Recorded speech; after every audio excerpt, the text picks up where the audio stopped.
नमस्कार, जय हिंद। आपका बहुत-बहुत स्वागत है हमारे triple C exam 2020 online test के इस सीरीज़ में, जिसमें हम कई सारे वीडियो अपलोड कर चुके हैं, जिनमें से ये पार्ट नंबर 6 है और बहुत ही इम्पोर्टेंट सारे के सारे प्रश्नों को हमने सभी वीडियो में शामिल किया है। तो आपने अगर पहले के जो भी पार्ट नहीं देखे हैं, जो भी वीडियो नहीं देखे हैं, वो सारे के सारे देख लीजिए और ये आपके लिए बहुत ही इम्पोर्टेंट है। इन सभी वीडियोज़ में हमने बहुत ही इम्पोर्टेंट प्रश्नों को शामिल किया है, जो ट्रिपल सी में बहुत बार पूछे गए हैं और रिपीटेड क्वेश्चनों को ज़्यादातर हमने शामिल किया है। तो आप वीडियो को लास्ट तक ज़रूर देखें और पिछले वीडियो भी आप ज़रूर देखें। तो चलिए वीडियो में प्रश्नों को देखते हैं और आगे बढ़ते हैं। प्रश्न है, निम्नलिखित में से कौन सा प्रोटोकॉल इंटरनेट ईमेल के लिए इस्तेमाल किया जाता है? ऑप्शन है एफटीपी, एफटीटीपी, टीसीपी, आईपी या इनमें से कोई नहीं। तो कम्युनिकेशन के लिए हमें कुछ प्रोटोकॉल्स की ज़रूरत पड़ती है। तो इंटरनेट ईमेल के लिए कौन से प्रोटोकॉल इस्तेमाल किया जाता है? तो जो इंटरनेट ईमेल होता है, इसके लिए प्रमुख 2 प्रोटोकॉल्स की ज़रूरत पड़ती है। बहुत सारे प्रोटोकॉल होते हैं, लेकिन इंटरनेट ईमेल के लिए प्रमुखतः 2 प्रोटोकॉल्स की ज़रूरत पड़ती है। पीओपी 3 और एसएमटीपी प्रोटोकॉल, ये 2 प्रोटोकॉल हैं जो बहुत ही सुरक्षित व उपयोगी हैं इंटरनेट ईमेल के लिए। पीओपी 3 मतलब पोस्ट ऑफिस वर्जन 3 और एसएमटीपी मतलब सिंपल मेल ट्रांसफ़र प्रोटोकॉल। तो इनके आप फुल फॉर्म याद रखिए, क्योंकि पूछ लिया जाता है कि एसएमटीपी का फुल फॉर्म क्या है? तो सिंपल मेल ट्रांसफ़र प्रोटोकॉल हो जाएगा। और ये क्या है? तो ये एक प्रोटोकॉल है जो कि इंटरनेट यानी कि ईमेल के लिए यूज़ किया जाता है। ये सुरक्षित व उपयोगी प्रोटोकॉल्स हैं। तो दोनों ही इम्पोर्टेंट है, लेकिन आप जो प्रश्न दिया गया है, इसमें पूछा गया है कि इंटरनेट ईमेल के लिए इस्तेमाल किया जाता है। तो निम्न में जो ऑप्शन है, उनमें से कोई भी नहीं है, यानी कि पीओपी 3 और एसएमटीपी का यूज़ किया जाता है, लेकिन ऑप्शन में ऐसा कोई भी ऑप्शन नहीं दिया गया है। तो ऑप्शन नंबर डी बिल्कुल सही हो जाएगा, यानी कि इनमें से कोई नहीं। तो यहाँ पर टीसीपी/आईपी यानी कि इंटरनेट प्रोटोकॉल से मतलब है। तो ऑप्शन नंबर डी बिल्कुल सही हो जाएगा। निम्नलिखित में से जो प्रोटोकॉल हैं, वो इंटरनेट के इस्तेमाल में कोई भी इनमें से नहीं किया जाता है। तो ऑप्शन नंबर डी बिल्कुल सही हो जाएगा। और आप पीओपी 3 और एसएमटीपी प्रोटोकॉल भी याद रखिए और इनके फुल फॉर्म भी याद रखिए। चलिए अगला प्रश्न देखते हैं। अगला प्रश्न है, निम्न में से कौन सा स्लाइड ट्रांजिशन इफेक्ट है? Option number A wipe all over, dissolve, bit by bit या इनमें से कोई नहीं।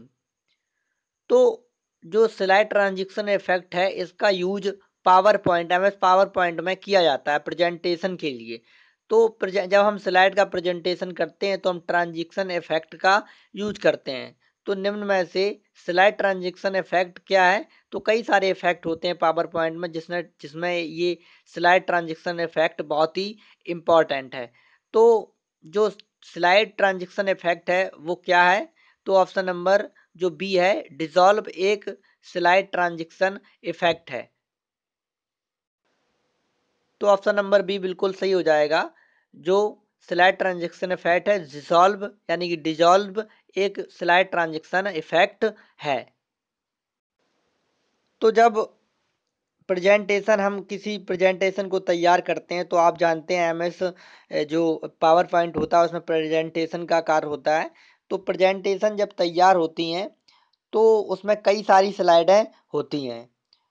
तो यह स्लाइडों को जो ट्रांजैक्शन इफेक्ट होता है, या तो ये स्लाइडों के शुरुआत में आता है, या ये 2 स्लाइडों के बीच में लगाया जाता है। यानी कि जो ये इफेक्ट है, ये ट्रांजैक्शन इफेक्ट जिसमें डिसॉल्व है, निम्न में से दिया गया है। तो एक जो ट्रांजैक्शन इफेक्ट होता है, जो बीच में या स्लाइड के शुरुआत में लगाया जाता है। तो इससे पता क्या चलता है, ये यूज क्यों किया जाता है? तो इससे यह पता चलता है कि एक स्लाइड खत्म हो रही है तथा दूसरी स्लाइड आ रही है। तो इस इफेक्ट्स के कई सारे यूज होते हैं। इसमें हम ऑडियो भी लगा सकते हैं, और इससे ये पता चलता है, इसके द्वारा रिहर्सल भी किया जाता है, क्योंकि ये हम लगाकर पता लगा सकते हैं कि आगे कौन सी स्लाइड आ रही है, और इसे पॉज भी कर सकते हैं, और इससे ये भी पता लग जाता है कि आगे कौन सी स्लाइड आने वाली है और ये स्लाइड ख़त्म होने वाली है। तो ये इम्पॉर्टेंट ट्रांजिक्स इफेक्ट है, बहुत ही इम्पॉर्टेंट इफेक्ट है। तो ये कभी कभी पूछा जाता है कि कहाँ मिलेगा। तो जब आप स्लाइड शो में क्लिक करेंगे, इसके बाद स्लाइड ट्रांजिक्शन ओपन होगा, जिसमें एक स्लाइड ट्रांजिक्शन इफेक्ट का डायलॉग ओपन होगा, जिसमें बहुत सारे इफेक्ट आपको मिल जाएंगे। तो ऑप्शन नंबर जो बी है जिसमें बहुत सारे इफेक्ट आपको मिल जाएंगे, तो ऑप्शन नंबर बी बिल्कुल सही हो जाएगा। डिसॉल्व आप देख सकते हैं, डिसॉल्व एक स्लाइड ट्रांजेक्शन इफेक्ट में है, तो ऑप्शन नंबर बी बिल्कुल सही हो जाएगा। तो ऐसे ही कई सारे हम प्रश्न करने वाले हैं, तो वीडियो को आप लास्ट तक जरूर देखें, क्योंकि अगर आपका एग्जाम हो गया है तो अच्छी बात है, अगर नहीं हुआ है एग्जाम तो आप सारे के सारे वीडियो, ये पार्ट नंबर 7 है, तो और भी सारे वीडियो आप जरूर देखें। अगला प्रश्न देखते हैं, इंटरनेट की विशेषता होती है। Option number A corporate communication की सुव्यवस्थित करना, कारपोरेट कम्युनिकेशन को सुव्यवस्थित करना। और option number B cross platform आसान करना। ऑप्शन नंबर सी संस्था के अंतर्गत ही लोगों तक संपर्क स्थापित करवाना, जो संस्था के अंतर्गत लोगों तक संपर्क स्थापित करवाना। तो इंटरनेट की ये सारी विशेषताएं होती हैं, ऑप्शन नंबर डी बिल्कुल सही हो जाएगा। ये सारी की सारी विशेषताएं इंटरनेट में होती हैं, तो ऑप्शन नंबर डी बिल्कुल सही हो जाएगा। अगला प्रश्न है, प्रधानमंत्री सुरक्षा जीवन बीमा योजना की शुरुआत हुई थी। तो ये की बहुत ही इंपॉर्टेंट योजना है, और ऐसे प्रश्न भी ट्रिपल सी के एग्जाम में पूछे जाते हैं। तो प्रधानमंत्री सुरक्षा जीवन बीमा योजना की शुरुआत हुई थी, इसे दुर्घटना बीमा भी हम कहते हैं। तो ये प्रधानमंत्री सुरक्षा जीवन बीमा योजना की शुरुआत कब हुई थी? ऑप्शन नंबर ए 1 मई 2015, 20 मई 2015, 9 अप्रैल 2019। ऑप्शन नंबर डी 9 मई 2015। तो प्रधानमंत्री सुरक्षा जीवन बीमा योजना की शुरुआत 9 मई 2015 को हुई थी, तो ऑप्शन नंबर डी बिल्कुल सही हो जाएगा। आप और भी जितनी भी योजनाएं हैं केंद्रीय सरकार द्वारा, उनको भी आप याद रखेंगे, बीमा से संबंधित या किसी भी तरह की योजनाएं हैं जो कि बहुत ही इंपॉर्टेंट, ट्रिपल सी के एग्जाम में ऐसे प्रश्न पूछे जाते हैं।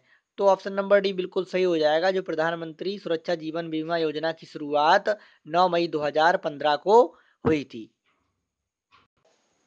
अगला प्रश्न जो इसी तरह का प्रश्न है, प्रधानमंत्री जीवन ज्योति बीमा योजना में लाभार्थी को जीवन बीमा द्वारा दी जाने वाली राशि क्या है? तो इसमें जो योजना है ये जीवन ज्योति बीमा, तो इसमें लाभार्थी को, यानी कि जो लाभार्थी होता है उसे कितना लाभ या कितना जीवन बीमा की राशि दी जाती है? ऑप्शन है 2 लाख रुपए, ऑप्शन नंबर 3 लाख रुपए, ऑप्शन नंबर सी 1 लाख रुपए, और ऑप्शन नंबर डी 4 लाख रुपए। तो प्रधानमंत्री जीवन ज्योति बीमा योजना के जो लाभार्थी होते हैं उनको 2 लाख रुपए प्रदान किया जाता है, यानी कि 2 लाख रुपए की राशि प्रदान की जाती है। तो ऑप्शन नंबर ए बिल्कुल सही हो जाएगा, प्रधानमंत्री जीवन ज्योति बीमा योजना में लाभार्थी को जीवन बीमा की राशि 2 लाख रुपए होती है, तो ऑप्शन नंबर ए बिल्कुल सही हो जाएगा। प्रश्न है, एक ईमेल एड्रेस बना होता है कितने भागों से? जो ईमेल एड्रेस होता है वो कितने भागों से बना होता है? एक भाग में, या दो भाग में, तीन भाग में, या इनमें से कोई नहीं? तो ईमेल एड्रेस तीन भागों से मिलकर बना होता है। तो तीन भाग ईमेल एड्रेस में, तीन भाग होते हैं। एक तो आपका यूनिक एड्रेस होता है, चूंकि एक ही आदमी को, एक प्रश्न था जिसमें पूछा गया कि क्या ईमेल एड्रेस, एक जैसा ईमेल एड्रेस दो व्यक्तियों के पास हो सकता है? तो बिल्कुल असंभव है, क्योंकि एक जैसा ईमेल एड्रेस दो व्यक्तियों के पास नहीं हो सकता है। तो इसमें पूछा गया है कि एक ईमेल एड्रेस बना होता है, यानी कि एक ईमेल एड्रेस में तीन भाग होते हैं। तो ये इंपॉर्टेंट प्रश्न है, ऑप्शन नंबर सी बिल्कुल सही हो जाएगा, एक ईमेल एड्रेस में तीन भाग होते हैं। तो ये रिपीटेड क्वेश्चन है, इसको भी हम देख लेते हैं। निम्न में से कौन सा सिंबल सभी फार्मूला के प्रयोग में प्रारंभ आवश्यक है? यानी कि जब हम एक्सेल में कोई भी फार्मूला लगाते हैं तो उसके आगे कौन सा, ये जो साइन है इनमें से कौन सा सिंबल है जो लगाना बहुत ही इंपॉर्टेंट होता है? ऑप्शन नंबर ए है इक्वल का sign, option number B at the rate, option number C star, और ऑप्शन नंबर डी परसेंटेज का चिन्ह। तो जब फार्मूला हम लगाते हैं एक्सेल में तो उसके आगे सबसे इम्पोर्टेंट होता है कि इक्वल का साइन, कोई भी फार्मूला लगाएं उससे पहले हम इक्वल का साइन जरूर लगाते हैं, यानी कि बराबर का चिन्ह लगाने के बाद हम फार्मूला लिखते हैं। तो ऑप्शन नंबर ए बिल्कुल सही हो जाएगा। हम इक्वल साइन का यूज फार्मूला लगाने से पहले या फार्मूला उपयोग करने के प्रारंभ में लिखते हैं। तो ऑप्शन नंबर ए बिल्कुल सही हो जाएगा। अगला प्रश्न देखते हैं। एक छोटा नेटवर्क जो इंटरनेट की सुविधा देता हो और कई कंप्यूटर को समूह कहलाएगा। तो कई कंप्यूटरों का समूह क्या है इनमें से, और ये एक छोटा नेटवर्क होता है जो इंटरनेट की सुविधा प्रदान करता है। Number A host, option number B subdomain, option number C address, option number D इनमें से कुछ नहीं। तो एक छोटा नेटवर्क होता है जो इंटरनेट की सुविधा प्रदान करता है और कई कंप्यूटरों को समूह कहलाएगा। तो कई कंप्यूटरों के समूह को जब कोई वेबसाइट होस्टिंग की जाती है तो उसमें कई कंप्यूटरों का समूह द्वारा आपको इंटरनेट की सुविधा प्रदान की जाती है। तो सब डोमेन आप जानते हैं, और एड्रेस जो वेबसाइट का एड्रेस होता है वही एड्रेस होता है, और सब डोमेन जो हम वेबसाइट यूज करते हैं उसका सब डोमेन लेते हैं, खरीदते हैं, उसी को सब डोमेन कहते हैं। तो ऑप्शन नंबर ए बिल्कुल सही हो जाएगा, होस्ट। यानी कि जो छोटा नेटवर्क होता है उसे हम होस्ट कहते हैं, इंटरनेट की सुविधा भी ये प्रदान करता है। ऑप्शन नंबर ए बिल्कुल सही हो जाएगा, होस्ट। तो आज के वीडियो में बस इतना ही। हमने बहुत सारे इंपॉर्टेंट प्रश्नों को इसमें देखा। तो ये प्रश्न आपके लिए है, अगर आपको इसका आंसर पता है तो कमेंट बॉक्स में ज़रूर दें। और इस जो ट्रिपल सी एग्ज़ाम है इससे रिलेटेड सारे के सारे वीडियो आप जो भी इसमें प्ले लिस्ट में उपलब्ध हैं, ट्रिपल सी के नाम से प्ले लिस्ट है, उसमें आप जाकर देख सकते हैं। तो आपके लिए बहुत ही इम्पोर्टेंट है और अच्छे प्रश्न हमने सभी वीडियो में शामिल किए हैं। तो आप सारे के सारे वीडियो को ज़रूर देखें, जितने भी पार्ट हैं उनको सभी को आप एक बार ज़रूर देख लें, ताकि आपका एग्जाम में हेल्प हो सके। अगला प्रश्न है जो कि आपके लिए है, आधुनिक कंप्यूटर युग में निर्देशित क्रियान्वित होते हैं। जो आधुनिक कंप्यूटर युग है उसमें जो निर्देश हैं वो किस तरह से क्रियान्वित होते हैं। ऑप्शन नंबर ए है समांतर रूप में, पाइपलाइन के रूप में, क्रमवार रूप में, लोकल एरिया नेटवर्क के रूप में। तो इसका आंसर आपको हमें कमेंट बॉक्स में ज़रूर देना यदि आपको इसका आंसर पता है। चलिए आज की वीडियो में बस इतना ही। वीडियो देखने के लिए आपका बहुत बहुत धन्यवाद एंड थैंक यू।